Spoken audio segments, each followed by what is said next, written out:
I'd like to go from that serious and thoughtful topic to the unpredictable. I want to call the kids up and hope that I do well. So all the kids come up to the stairs as we did last week to this side. And Noah Mebai, please. So the first question for all of you, and this is going to be a quiz of 19 questions, maybe 23. The question is, what is the difference between Rosh Hashanah and Yom Kippur other than an apple? Who has the idea? Go ahead. Noah? On Rosh Hashanah, it's celebrating the New Year, and on Yom Kippur, it's the Day of Atonement. So. Fantastic. He goes to Hawaii with me. Okay. Who else is coming to Hawaii? You want to come to Hawaii? Okay. By the way, just for the record, I'm not taking anybody to Hawaii. I'm not going to Hawaii. I just want to be clear. So, tell us more about Rosh Hashanah and Yom Kippur, the difference. The New Year? The New Year. Good. Anybody have anything to add to it? Somebody recently, one wise man called Noah, said the Day of Atonement. Think about the word atone, at one. What do you think the words atonement and at one-ment mean? Why do you think I'm saying it that way? Paige, do you have an idea? Apples dipped in honey. That's exactly the answer. And by the way, that's the best answer to any question today. Apples dipped in honey. What else? Did you have an answer, Grant? Yes. And you also fast. You also fast. What does fasting mean? Moving quickly? It means not eating. Good. It means not eating. Who can give me a good reason to fast? You guys, if you're under 13, under bar mitzvah age, don't have to fast, but you can practice fasting. But I'm fasting, so give me a good reason when I get really hungry in about an hour and 24 minutes not to eat, Zach. More food for the kids.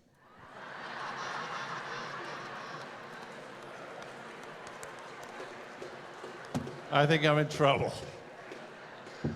Okay, so I don't go back to Zach, and I don't go to Noah, and I don't go to Paige, and I don't go to Grant. It's a very good answer. More food for the kids. He's an economist. He realizes supply and demand, right? Okay, so now we're going to go to a story.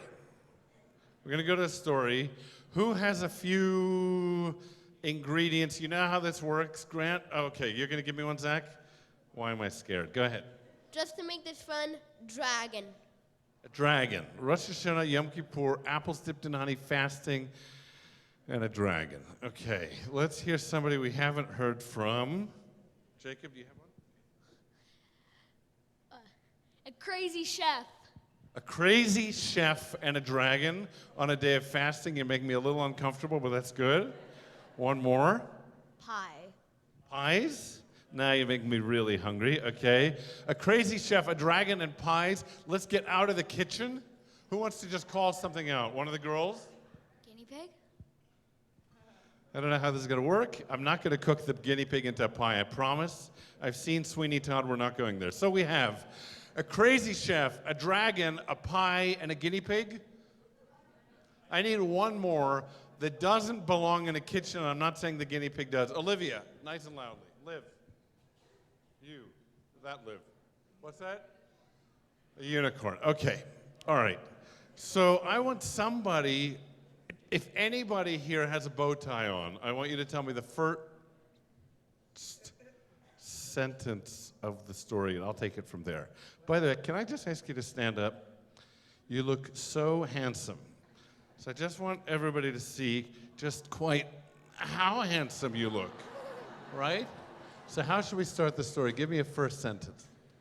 Once upon a time. Oh, no. Okay. Once upon a time, dragon, pie, unicorn, and guinea pig. And a crazy chef. We're going to leave apples out of it. I don't think that's one of the kids for this one. Once upon a time, in a land called Kikaru, there was a crazy chef who lived on top of a mountain. And this crazy chef was so crazy that people could smell crazy coming out of the chimney of the kitchen. For miles, villages would move their houses. People, even poor ones, would take the bricks and the mortars and their beds and their stoves and everything they had. They'd try and distance themselves away from the mountain whereupon lived the crazy chef. because they'd hear the craziness coming out of the kitchen. Sometimes people thought it was a storm. Sometimes people thought it was lightning at night or thunder, but what it was the crazy chef standing in the kitchen talking to his muse. Now, if you don't know what a muse is, you have to meet a guinea pig, and then you'll understand what a muse is, okay? The similarity between a guinea pig and Donald Trump's hair is irrelevant to our story. But what happened that night was incredible. It was the night before Yom Kippur. And the crazy chef was on top of the mountain in his crazy castle where all these smells were coming out of all different foods and nobody could stand the smell. It was so delicious. And the reason people couldn't stand the smell was because it was a Jewish town and they knew it would be impossible to fast with all of that delicious smell coming down in the draft and the wind across the valleys and villages. So people would plant trees to block them from the crazy chef's winds because they didn't want to be subjected to the delicious smells on Yom Kippur, a day of fasting. So it happened one day that a little girl wearing a pink dress decided that she would solve the problem of the village.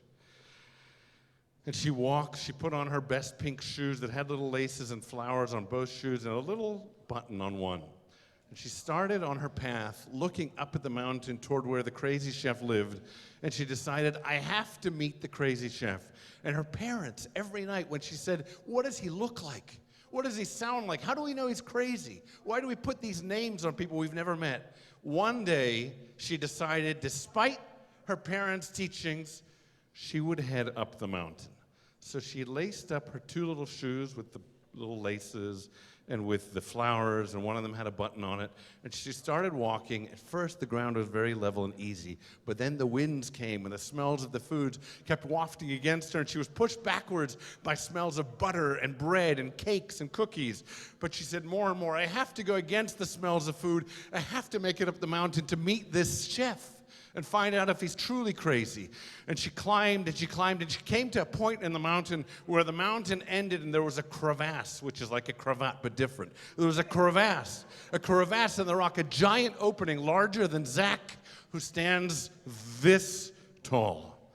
And the little girl said, how am I going to get across the crevasse with all the wind blowing against me? But she decided that if, like all of you, she was determined enough, she could run and leap across the crevasse, and all the while she knew what she had to do was not concentrate on the smells coming from the kitchen because they'd distract her and she'd fall.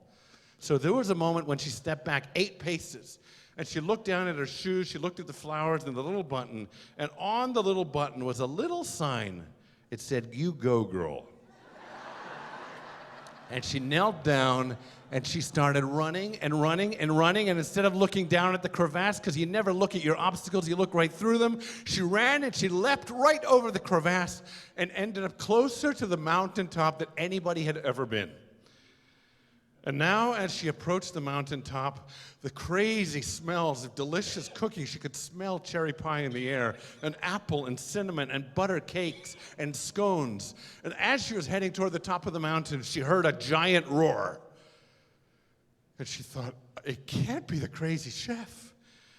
And she said, I've heard he has a muse, and the muse is a guinea pig, but I don't think guinea pigs this small make a sound as loud as that to go with the smells as strong as these.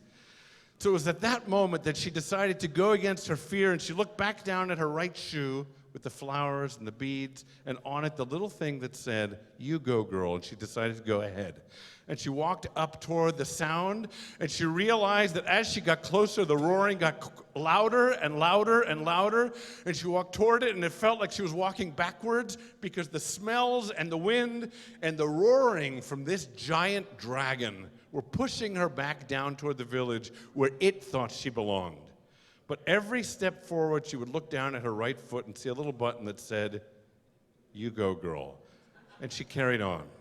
And she carried on, and she got to the gates. And through the gates she walked, and she came inside the courtyard where the crazy chef lived. And she looked around, and she didn't see anything that looked unusual or crazy.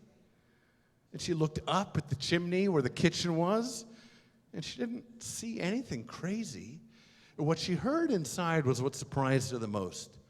Down the mountain, nobody could hear the singing that was going on in that kitchen.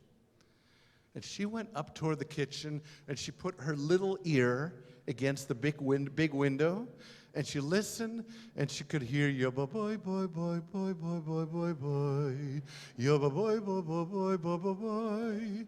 And she'd climb up because she was so small and had flat shoes, even though they had little ribbons and flowers and a little button that said, "You go, girl." And she climbed and she jumped and she jumped. And every time she jumped, she tried to jump higher to see the scary, crazy chef.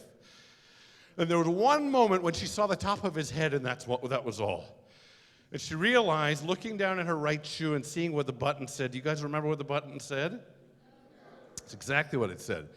So she decided she needed to go and knock on the doors, but the doors were so giant she couldn't reach the great knocker on the door.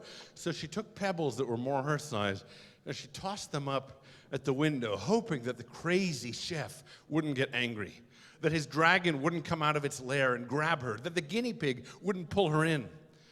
And as she got closer to reaching the crazy chef's attention, suddenly she heard yabba boy boy boy boy, and she heard footsteps coming toward the window. And she backed up, the little girl looking at her feet, and she saw the shoe that said, "You go, girl." And she thought, but I can't. Going could be backwards, too. And just then, the crazy chef looked out the window with a fierce glare at the little girl. He had big, dark eyes and giant, bushy eyebrows. And he saw her in her little pink dress, and he saw her shoes, and he still looked fiercely at her. And then, upside down through the window, he read the button, and it said, "You go, girl." And suddenly a big grin came to the crazy chef's face. And he said, "Wait." And he ran to the door. She could hear him running, and he came to the door, and he opened the door, and he brought her inside. He said, "Nobody has ever visited me. You're the first person with the courage to come up this mountain. How did you make it across the crevasse?" And she just pointed to her foot, to the button. And he said, "But how did you get past my scary dragon?" And again, she pointed to the little button. And he said, "Did you hear my guinea pig squeak? Didn't that scare you? Something's scaring everybody away. All I'm trying to do is make food for the people in the village, but nobody wants to come and take it. I have pies galore." And he opened a great door, and she could see racks and racks of pies. And he said, "Scones, you like scones?" And he opened another great door, and she could see scones. And he said, "Cookies? Do you like cookies? Nobody's ever tasted my cookies." And he opened another great door, and there were cookies of every color and every flavor. And here was the greatest challenge of them all. By the time the little girl got up to that kitchen, the sun had set and Yom Kippur had started. And she looked at these cookies, and she looked down at her shoe. And then she looked up at all the scones, her favorite things, and then she looked back down at her shoe.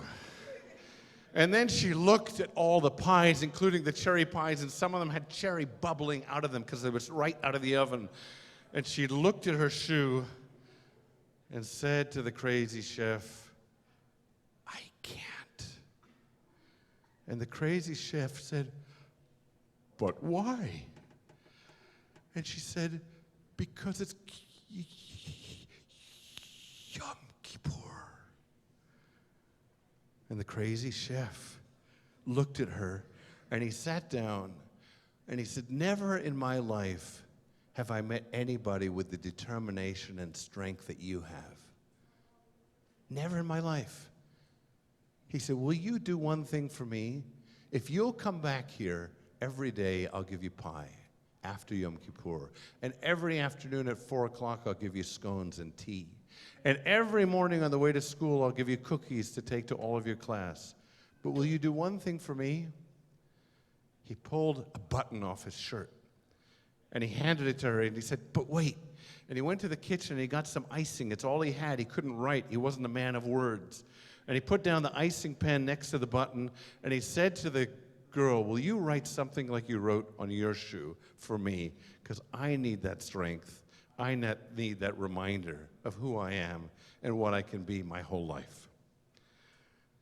So the little girl did. She took blue icing and red icing, and now with her best friend, the crazy chef, She was sitting next to him asking what his name was, and his name was Wilfred, which is very hard to put on a button. So what she did was she said, "You go woof." That's as far as she got. "You go woof." And she put it on his shoe, and with some of the dough, she stuck it like glue. And now there were two people in the world that had the greatest determination of all. And her most important determination was to go down that mountain and let all the people know that they should move back. Let all the people know that they shouldn't fear. Let all the people know that this man is on top of that mountain waiting just for one thing: to be seen, to be accepted, and to be loved. So she went back down the mountain. And as she was going down, she saw her home in the distance, and she looked back up, and she could see the crazy chef waving from the window, and he pointed down at his shoe and smiled. And as she got farther and farther away, she realized there was one more challenge. There was a crevasse, and because of the rain, that crevasse had grown 3 times the size during the time that she was on top of the mountain. She knew how to get there before, but now even her button wouldn't get her across this giant crevasse. She'd be stuck there on the side of a mountain for the rest of her life, having to only go up and eat pie. And it was that moment that a miraculous thing happened that you and I have never seen in our lives, but did happen in this story. An animal came from behind the bracket, behind a bush. At first, she could see just the tip, a twirly tip of a horn. And she said, "No. I know I didn't believe in a crazy chef, but I don't believe in unicorns." But it was at that moment that the unicorn came over, and it looked down, and it showed her its hoof, and on it, it said, "You go, you." And the little girl hopped on the back of the unicorn, and she didn't jump over the crevasse, she flew. And that's the end of our Yom Kippur story.